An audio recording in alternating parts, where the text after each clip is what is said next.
Amigos de Blanca Hilda Online, amigos de las noticias online, como siempre me da muchísimo gusto saludarlos. Y bueno, hoy vamos a tratar un tema que por demás es importante, que a los ciudadanos sí nos preocupa, que a los ciudadanos, de los cuales a veces los ciudadanos no estamos tan enterados como quisiéramos.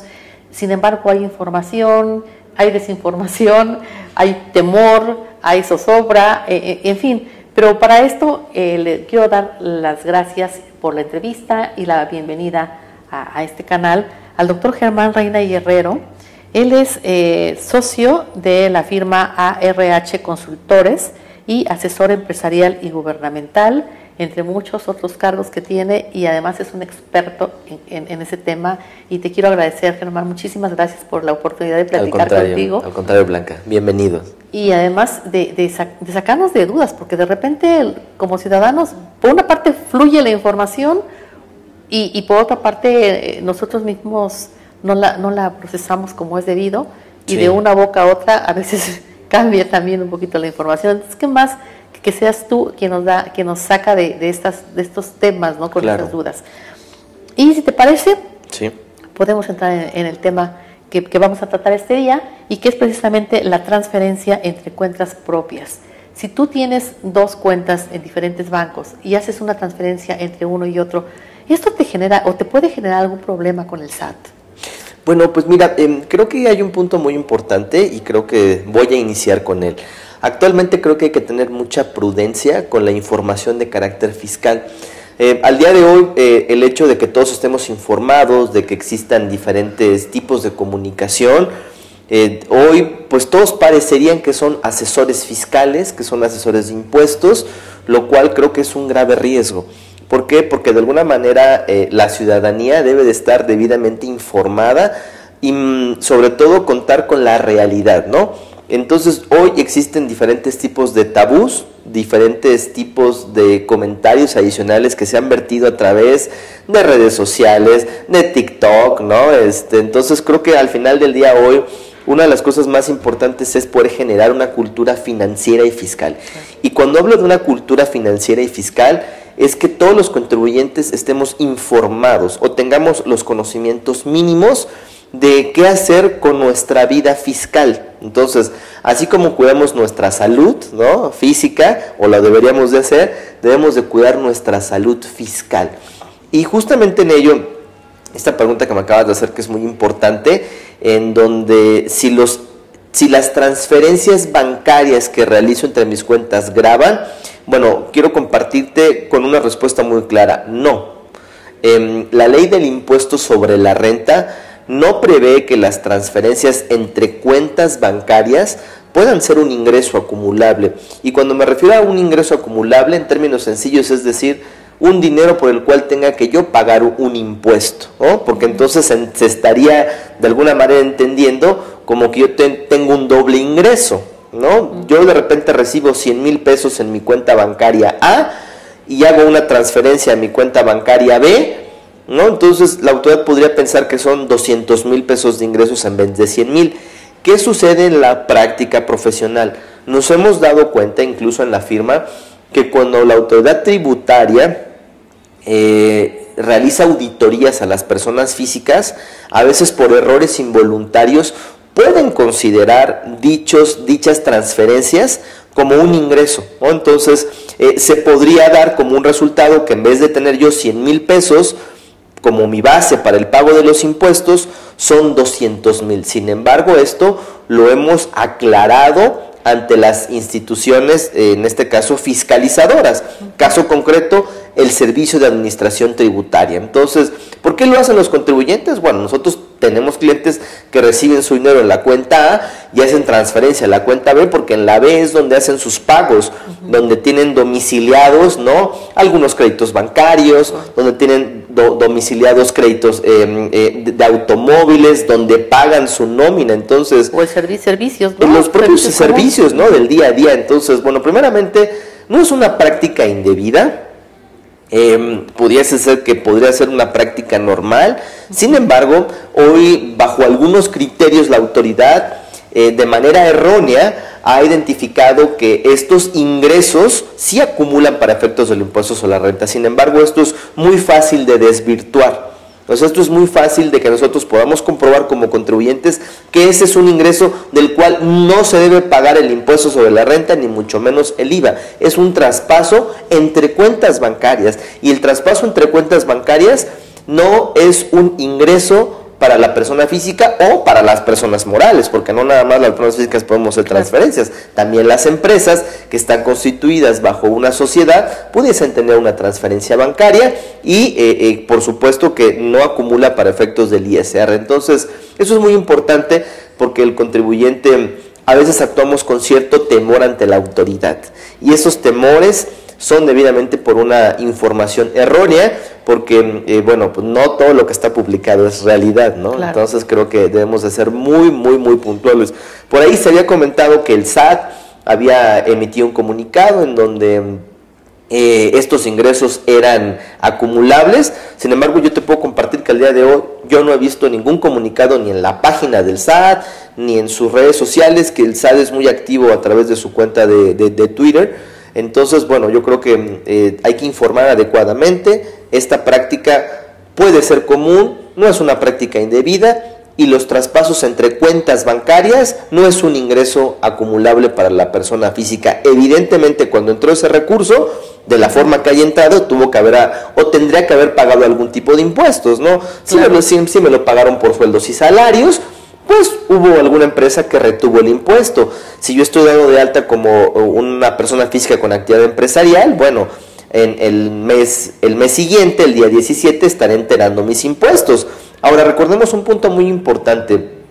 Desde el 1 de enero entró en vigencia el nuevo régimen simplificado de confianza, que este es un régimen que tiene muchas bondades tributarias para las personas físicas. Y estas bondades son que aquellas personas físicas que reciban ingresos hasta por 3.5 millones de pesos, el impuesto sobre la renta máximo, en vez de ser del 35%, será del 2.5%. Entonces, creo que este régimen simplificado de confianza es un régimen que viene a actuar con una justicia tributaria, viene evidentemente para volver formales a los negocios que son informales actualmente, viene a darles esa certeza tributaria en el cual los que ganan más paguen más impuestos y los que ganen menos paguen menos impuestos, ¿no? Entonces creo que al día de hoy este régimen simplificado de confianza, que de alguna manera le da continuidad, ¿no?, al famoso régimen de pequeños contribuyentes que conocíamos hace muchos años,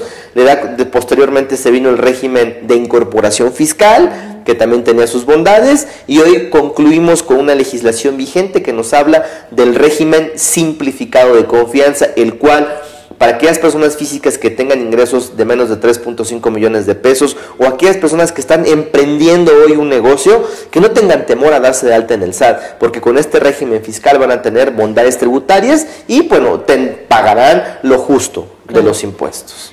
¿Cómo va el tema que habíamos platicado en algún momento de la adhesión supuesta adhesión al SAT por parte de los jóvenes mayores de 18 años? Sí. ¿Se está cumpliendo? ¿Se está haciendo? ¿Cómo va?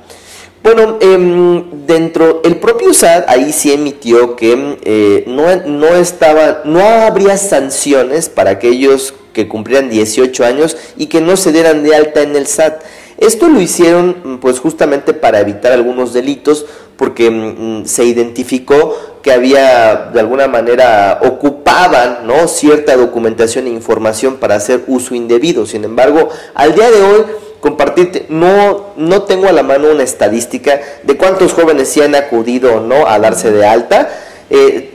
Probablemente, dada la nueva obligación, porque recordemos que desde hace algunos años se volvió obligatorio el uso del comprobante fiscal digital por internet, que dicho sea de paso, como lo compartíamos, es una herramienta de fiscalización por parte de las autoridades tributarias. Es decir, hay una rapidez, hay una eficiencia y una eficacia para el cobro de los impuestos a través del comprobante fiscal digital. Okay. Al día de hoy hay una nueva versión que es que ya hemos tenido diferentes versiones, ¿no?, de los comprobantes fiscales. Se da una nueva versión en la cual las empresas, los trabajadores están obligados a entregar a sus patrones su constancia de situación fiscal. ¿Con qué objetivo? Con el objetivo de que se puedan plasmar los datos de manera correcta en el CFDI de nómina. Y me refiero a datos correctos como tu RFC, CURP, el domicilio, ¿no? En donde estás actualmente, porque había contribuyentes que a lo mejor vivían allá en Veracruz y hoy están aquí en Puebla, claro, que nunca hicieron su cambio de domicilio. Entonces, muchos jóvenes que probablemente estén acudiendo a sus primeros trabajos, les van a pedir su constancia de situación fiscal y estarían obligados a poder ir al SAT, darse de alta, ¿no?, en el SAT para efectos de tener su constancia de situación fiscal, y aquellos que no tengan una actividad empresarial y profesional pueden también obtener su firma electrónica, pueden obtener su RFC y su constancia, es decir, el documento que ampara que están dados de alta en el SAT, saldrá con una leyenda que dice sin obligaciones. Entonces, ¿por qué? Porque también se decía, es que si me doy de alta, ahora voy a tener que estar presentando declaraciones mensuales. No, o sea, yo me puedo ir a dar de alta en el SAT, obtener mi firma electrónica, que dicho sea de paso va a ser un documento que vemos que en un futuro se va a ocupar para otros trámites, no solamente para efectos del SAT, tener mi RFC, pero estar sin obligaciones fiscales, en tanto no tenga una actividad empresarial, profesional o económica. Entonces, hoy, bueno, sí aclarar que el SAT dijo que no iba a sancionar a quien no fuera a darse de alta en el SAT. Entonces yo creo que eso calmó un poquito, no todos los rumores, y hay pues quienes no lo necesitan, pues no van a ir al SAT, adicionalmente porque hay un poquito de caos, ¿no? Sí.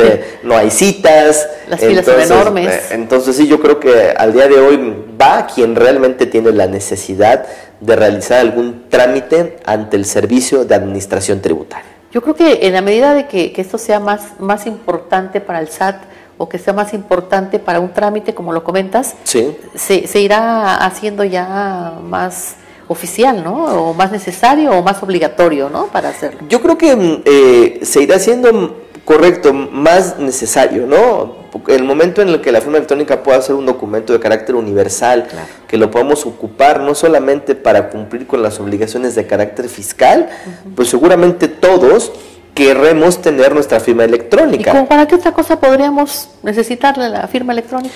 Bueno, mira, hoy particularmente ya se ocupa para la firma de documentos electrónicos, es decir, en vez de yo tener un documento que lo firmo de manera manual, me lo envían de manera electrónica, y hay compañías en las cuales yo puedo incorporar mi firma electrónica para darle esta legalidad o uso, ¿no? Y te hablo particularmente de contratos civiles mercantiles. Incluso nosotros como abogados, ¿no?, en nuestra área de defensa fiscal, hoy los amparos se firman de manera electrónica y se envían. Es decir, ya no si tenemos un juicio en Durango, pues ya no tenemos que ir a Durango al Tribunal Fiscal Administrativo, lo enviamos y se firma, se encripta con la firma electrónica avanzada. Bueno, seguramente nos servirá para algún trámite escolar, ¿no?, algún trámite profesional.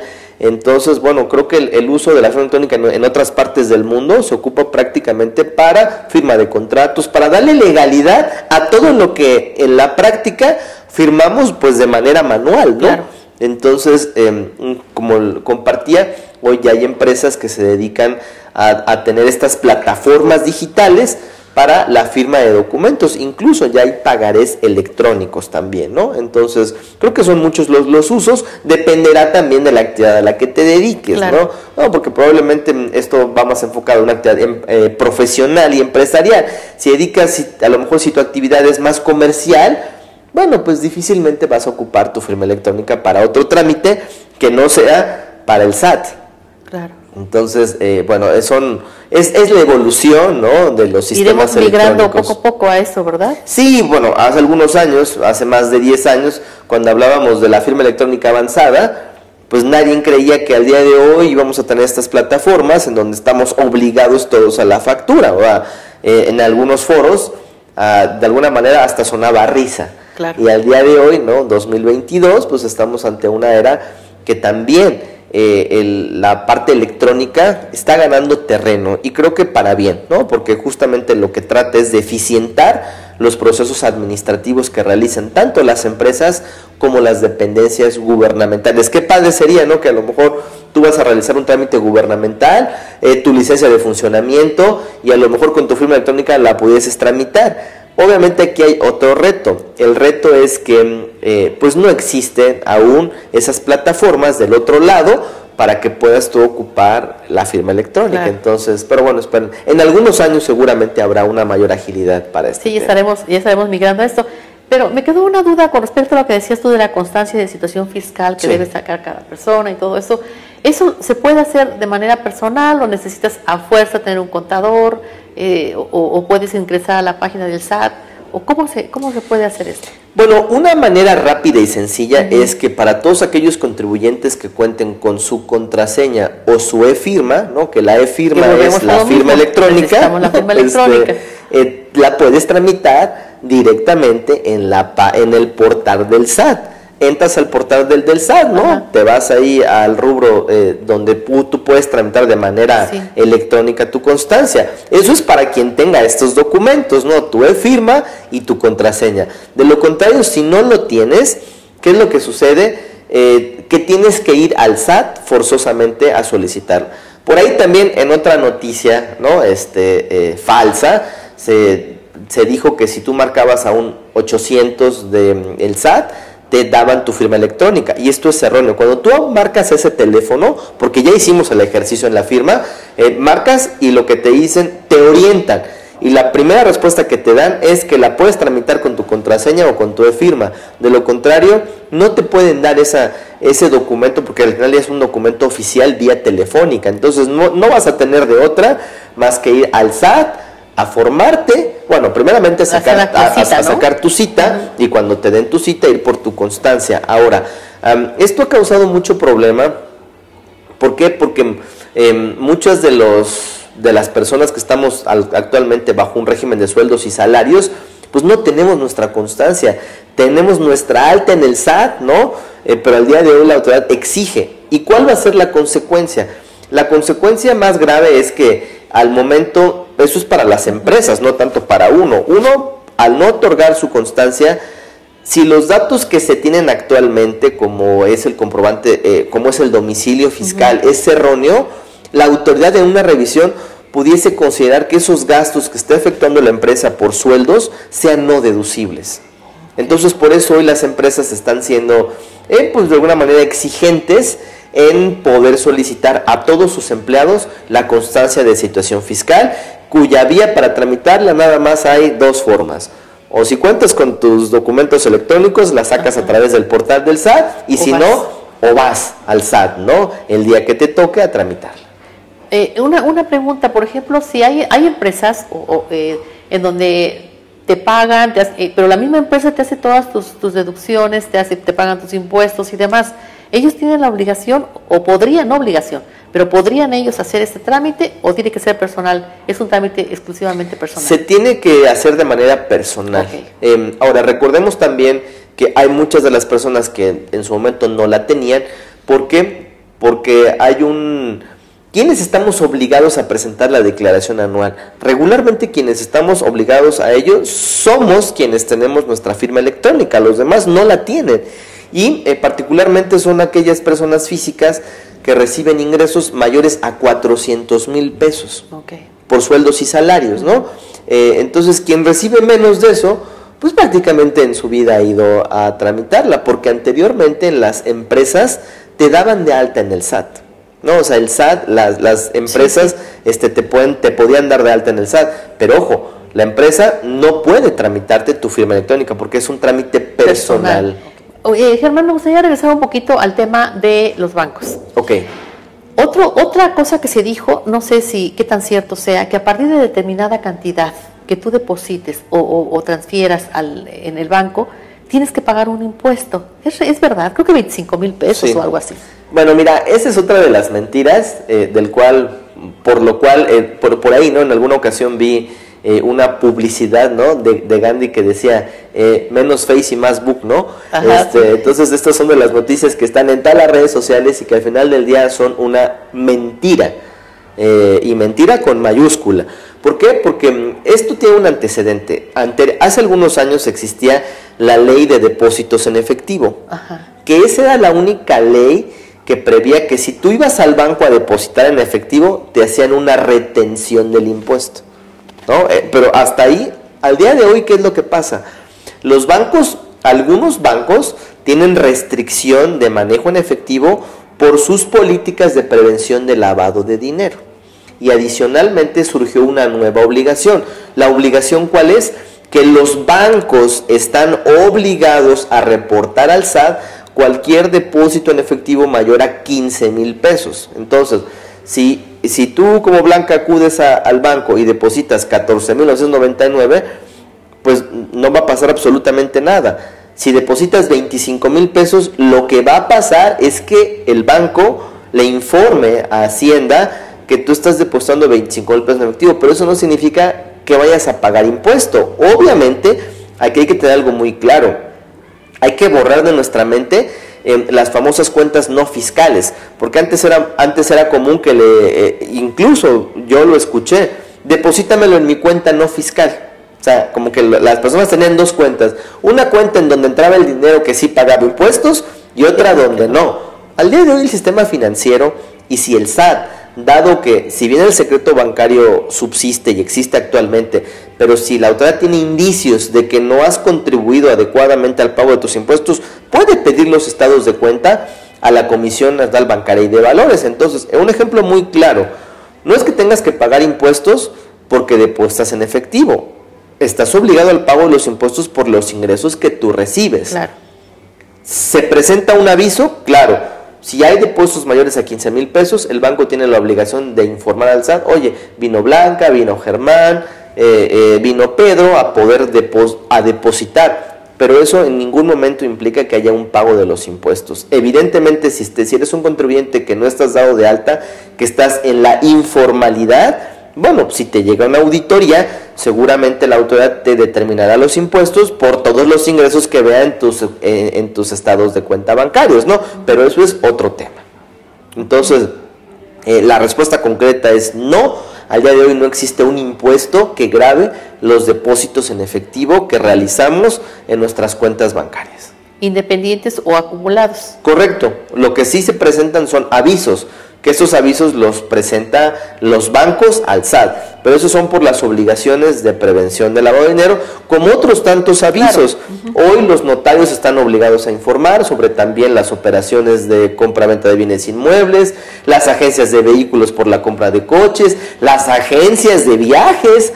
Es una operación vulnerable de lavado de dinero que también está obligado a mandar información de que si estoy comprando un boleto de avión, que si estoy viajando, las joyerías, las empresas de traslado de valores, las empresas inmobiliarias también tienen obligaciones de carácter de prevención del lavado de dinero. Entonces, al día de hoy hay N número de avisos que seguramente alguna empresa, si tú compraste tu coche, de contado o a crédito, se presentó un aviso.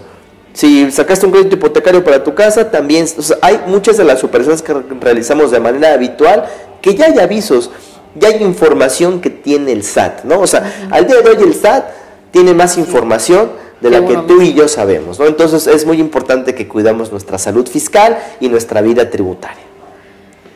¿Qué más les digo, amigos? Creo que ha quedado muy claro. Es un tema que siempre, pues, la palabra, nada más escuchar SAT te da así como que... Da miedo, ¿verdad? Sí, como que de repente se queda... Aunque estés en orden con todos tus documentos, o creas estar en orden. Porque también otro tema, Germán, es a veces los contadores, ¿no? Que no te hacen las cosas como realmente deben ser. Y eso se ha visto en algunos casos a nivel, digamos, muy mediáticos, porque ha sido con personas muy conocidas y demás. Pero llega a suceder en la vida real, ¿no? ¿Qué es lo que sucede? Que desafortunadamente en México incluso somos de los países de la OCDE con menos recaudación.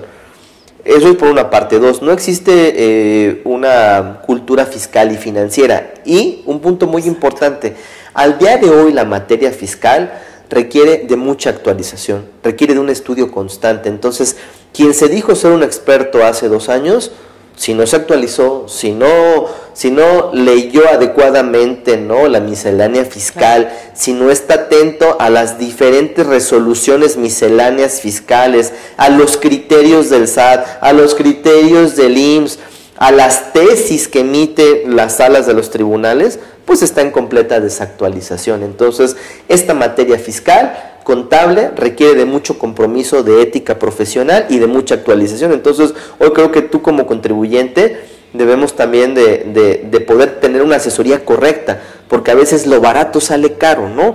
O sea, a veces dices, mi contabilidad, ¿no? Oye, espérate, la contabilidad es la base de tu negocio. Nosotros hemos visto empresas perder patrimonios porque no cuidaron adecuadamente su vida fiscal. Y recordemos que el SAT tiene 5 años para poder verificar nuestras facultades de comprobación. Entonces, por ejemplo, al día de hoy, tu declaración anual que presentaste del 2016, que presentaste en 2017, pues aún está vigente, porque es 18, 19, 20, 21 y 22. Entonces, al día de hoy todavía subsisten facultades de comprobación por todo lo que hicimos en 2016. Entonces, incluso yo por ahí, ¿no? Te emití un video, ¿no? Un webinar gratuito para nuestros clientes, que te lo voy a compartir también, que se llama Los 7 pecados del contribuyente. Y eso era para que el contribuyente pudiese hacer un autodiagnóstico de los problemas que pudiese tener por no haber cumplido adecuadamente con sus obligaciones de carácter fiscal. Pues sin duda, amigos, hay que tener mucho cuidado. Ese tema sí hay que tratarlo, sí hay que enfrentarlo, sí hay que documentarse, sí hay que preguntar si no lo sabemos, sí. Y sobre todo a expertos, como en este caso Germán Reina y esta firma tan importante que bueno, en Puebla está creciendo muy satisfactoriamente. Así y sobre todo es una de las firmas más importantes que existen en este momento. ARH Consultores se encuentran aquí están en la zona de Angelópolis. ¿Es Sonata? Sí, nos encontramos en la Torre Elementa, ¿no? En la zona de Lomas de Angelópolis, en Sonata, y pues bueno, pues también estamos a sus órdenes, ¿no? Para todo lo que se ofrezca ahí, con buenas noticias posteriormente, como lo platicamos, para poder brindar asesoría fiscal a todos tus seguidores, a todos aquellos que te siguen en redes sociales, y sobre todo dando este valor agregado, ¿no? Este valor agregado que creo que lo importante es comunicar de manera asertiva. Claro. ¿Por qué? Porque eso es lo que de alguna manera buscan los contribuyentes y busca toda tu audiencia. Muchísimas gracias, Germán. Te agradezco mucho. Blanca. Amigos, seguimos a través de nuestras redes sociales, a través de blancahildaonline.tv, en lasnoticiasonline.com y obviamente pues en nuestro canal de YouTube. Gracias y bueno, vamos a seguir con este tipo de información que finalmente es importante porque nos orienta, porque nos asesora y sobre todo porque nos abre un panorama de cosas que seguramente no tenemos a la vista inmediata. Correcto. Gracias.